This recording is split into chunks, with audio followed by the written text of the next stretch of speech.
देखिए, पंचप्रयाग सिस्टम की बात करेंगे। भारत की दो महत्वपूर्ण नदियां हैं।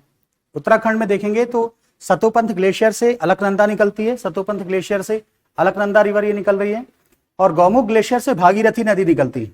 इस अलकनंदा नदी में, अलकनंदा रिवर में धौली गंगा आकर मिलती है। धौली गंगा को अगर देखें तो धौली गंगा जिस पॉइंट पे अलकनंदा को मिलती है उसको विष्णु प्रयाग बोलते हैं। ऋषि गंगा आती है जिस पॉइंट पे अलकनंदा रिवर को मिलती है उसको नंद प्रयाग बोलते हैं। पिंडारी रिवर जिस पॉइंट पे आकर मिलती है अलकनंदा नदी को उसको कर्ण प्रयाग बोलते हैं। मंदाकिनी रिवर जिस पॉइंट पे आके मिलती है अलकनंदा रिवर को उसको रुद्र प्रयाग बोलते हैं। और जब ये अलकनंदा भागीरथी से मिलती है तो जिस पॉइंट पे मिलती है उसको हम क्या बोलते हैं, देव प्रयाग बोलते हैं। ये पंच प्रयाग सिस्टम है। एक बात याद रखिए, दो नदियां ना, जब दो नदियों का संगम होता है और दो नदियों में वॉल्यूम ऑफ वाटर लगभग सेम हो, यानी जो पानी है उसका अमाउंट सेम हो, उसकी मात्रा सेम हो, तो जब वो मिलती हैं तो उसके बाद जो तीसरी, उनसे मिलने के बाद जो नई नदी बनती है, जो न्यू रिवर बनती है, उसका नाम चेंज हो जाता है।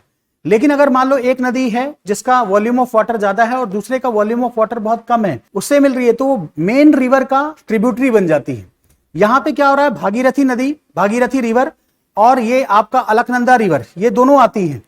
दोनों आने के बाद, क्योंकि दोनों में वॉल्यूम ऑफ वाटर लगभग सेम होता है और दोनों का कलर ऑफ वाटर भी चेंज होता है। अगर भागीरथी नदी का पानी देखो तो उसमें सेडिमेंट ज्यादा होते हैं, थोड़ा येलोइश टाइप का होता है। अलकनंदा को देखोगे तो उसमें क्या है, हार्ड रॉक से आती है तो उसका ग्रीनिश टाइप का कलर होता है।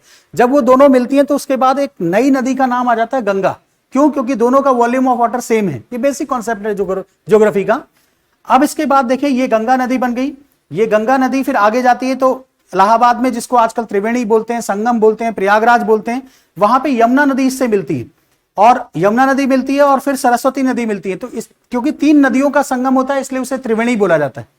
अभी क्या हुआ है रिसेंट में, अगर हम देखते हैं तो रिसेंट में गवर्नमेंट ऑफ इंडिया ने, इंडियन रेलवेज ने क्या किया है कि एक टनल नंबर 8 बनाई है ऋषिकेश में। ऋषिकेश और कर्णप्रयाग रेल प्रोजेक्ट उसका नाम है। आप अगर देखेंगे तो ये ऋषिकेश और कर्णप्रयाग प्रोजेक्ट बोलते हैं। सो ये इंडियन रेलवे ने बनाया है। इस जो प्रोजेक्ट बना है जिसमें एक टनल बनाई गई है, इसका जो कंस्ट्रक्शन है ऋषिकेश प्रयागराज रेल लाइन की तरफ से किया गया और रेलवे ने किया है। हिमालय जियोलॉजी टेक्नोलॉजी को, हिमालय की जियोलॉजी को देखकर टेक्नोलॉजी को यूज किया गया है, क्योंकि हिमालय क्या है, सेडिमेंट्री रॉक्स है, बहुत हार्ड रॉक्स नहीं है। तो वहां पे बहुत सोफिस्टिकेटेड टेक्नोलॉजी चाहिए क्योंकि क्रैक्स बहुत जल्दी आ जाते हैं। इसके बाद आता है combined tunnel boring machine use की गई है 10.4 किलोमीटर तक, और new Austrian tunnel method use किया गया 4.11 किलोमीटर तक। चैलेंजेस की बात करते हैं तो मैंने अभी बताया डिफिकल्ट टेरेन थी। दूसरा क्या होता है कि सेडिमेंट्री रॉक्स है, जब मानसून आता है तो मानसून की वजह से लैंडस्लाइड होना शुरू हो जाती है। लॉजिस्टिक हर्डल्स बहुत ज्यादा, इतनी ऊंचाई पे सामान को पहुंचाना, क्रेन को पहुंचाना बहुत आसान काम नहीं है। मटेरियल ट्रांसपोर्ट की बात करें तो वो बहुत इजी नहीं था। नेविगेशन हेट्रोजिनस था, फ्रेजाइल रॉक, मैंने बोला ना सेडिमेंट्री रॉक्स की बनी हुई हिमालय, तो बहुत फ्रेजाइल रॉक्स हैं, बहुत वीक रॉक्स हैं। सो इसलिए इतना आसान काम नहीं था यहाँ पे टनल पे, लेकिन इसको बना दिया गया है। इस ऋषिकेश कर्णप्रयाग रेल लाइन की बात करें तो 125 किलोमीटर लंबा है, 104 किलोमीटर सिर्फ टनल में है। आप सोचिए, ये जो पूरा रेल लाइन बना हुआ है 125 किलोमीटर का है, जिसमें 104 किलोमीटर तो टनल ही टनल है, तो बाकी बचा कितना, 21 किलोमीटर बाहर है। टनल में ही घूमते रहोगे आप। कवर्स 5 डिस्ट्रिक्ट, इसमें 5 डिस्ट्रिक्ट कवर होते हैं, देहरादून, टेहरी गढ़वाल, पौड़ी गढ़वाल, रुद्रप्रयाग एंड चमोली। फीचर्स देखिए तो 16 मेन टनल है, 1-2 टनल नहीं 16 टनल है, 12 एस्केप टनल्स हैं, 7.5 क्रॉस पैसेजेस हैं, 5 मेजर ब्रिजेस को इसमें बनाया गया है। गंगा पे, चंद्रभागा रिवर पे, अलकनंदा रिवर पे ब्रिजेस बनाए गए हैं। लॉन्गेस्ट ब्रिज श्रीनगर ब्रिज है 0.5 किलोमीटर का, यानी आधे किलोमीटर का, और हाईएस्ट गौचर ब्रिज बना हुआ है 46.9 मीटर का। आप इसको अगर देखेंगे तो ये पूरा का पूरा जो टनल है आर्किटेक्चरली अगर देखें तो बहुत मेहनत से या बहुत टेक्नोलॉजिकली एडवांस टनल है।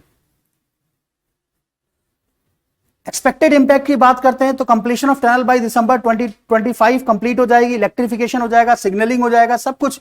इसको टूरिज्म के लिए यूज किया जाएगा, इकोनॉमी प्रमोट होगी। देवप्रयाग, रुद्रप्रयाग, कर्णप्रयाग, जितनी भी पिलग्रिमेज साइट हैं, जो अभी मैंने पंचप्रयाग आपको बताया था, उन सब पे आप इजीली घूम सकते हैं तीर्थ यात्री। Promote industrial and cottage development industry, इससे क्या होगा, जो इंडस्ट्रियल डेवलपमेंट होगा उत्तराखंड का, प्लस वहां के लोगों को एम्प्लॉयमेंट मिलेगा। और दूसरा क्या है, वहां जो टेक्सटाइल है उसका भी डेवलपमेंट होगा। ये टनल अपने आप में उत्तराखंड के लिए गेम चेंजर बन जाएगी। आने वाले टाइम में विद इन 5 years देखना, it will change the economy of the Uttarakhand, it will change the tourism landscape of the Uttarakhand. And tourism से इतना ज्यादा इनकम जनरेट होगा क्योंकि पंचप्रयाग जो पूरा सिस्टम है, ये पूरा का पूरा पंचप्रयाग टूरिस्ट इजिली एक्सेस कर पाएंगे। अब बात आती है कि ये सब हम टनल जो बना रहे हैं, बिल्कुल बना रहे हैं टनल, और टनल बननी भी चाहिए। जितनी भी हम टनल बना रहे हैं, इन सारी टनल का एक सबसे बड़ा इशू पता है क्या है? एक सबसे बड़ा इशू ये है कि हम टनल चाहे जैसे ही मर्जी बनाएं, लेकिन इन टनल की सेफ्टी एंड सिक्योरिटी बहुत बड़ा टास्क होता है। प्लस इस टनल में अगर टूरिस्ट हमारे जा रहे हैं तो उनकी सेफ्टी और सिक्योरिटी को इंश्योर करना है। इस बात का भी खास ध्यान रखा गया है इस टनल कंस्ट्रक्शन में। तो एक तो टेक्नोलॉजी आउटसाइड इंडिया से टेक्नोलॉजी, ऑस्ट्रिया से टेक्नोलॉजी आई, उसको यूज किया गया। इतनी हाई एडवांस टेक्नोलॉजी को यूज किया गया कि अगर मान लीजिए टनल में कुछ हो भी जाता है तो वहां से पासेज होना चाहिए। सेफ्टी टनल्स बनाई गई जिससे कि हम पैसेंजर्स को बाहर निकाल सकें, क्योंकि मैंने बताया ना 125 किलोमीटर तो पूरा जो कर्णप्रयाग रेल लाइन बना हुआ है, पूरा का पूरा जो रेल लाइन 125 किलोमीटर लेंथ है, उसमें से 104 किलोमीटर तो टनल ही है। सो आपको बीच में सेफ्टी टनल्स भी दी गई हैं जिससे कि हम पैसेंजर को बाहर निकाल सकें इनकेस अगर कोई भी कैजुअलिटी हो जाती।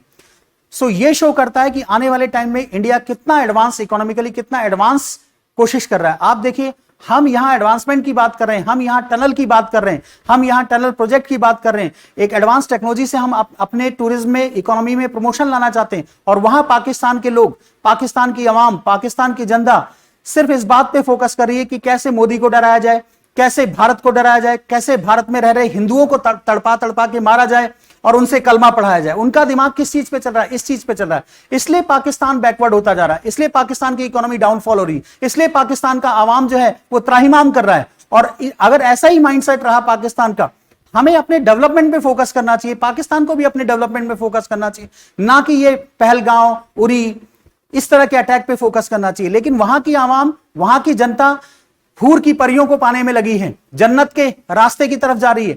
अरे कहां का अल्लाह, कौन सा अल्लाह ऐसा बोलता है कि आप इस आतंक के रास्ते पे जाइए, उसे जिहाद बोलेंगे? कौन अल्लाह बोलता है कि दूसरे को मारने से आपको जन्नत मिलेगी, हूर की परियां मिलेंगी? अरे तुम्हें नरक की अप्सराएं नहीं, नरक की जो भूत प्रेत होती हैं वो मिलेंगी।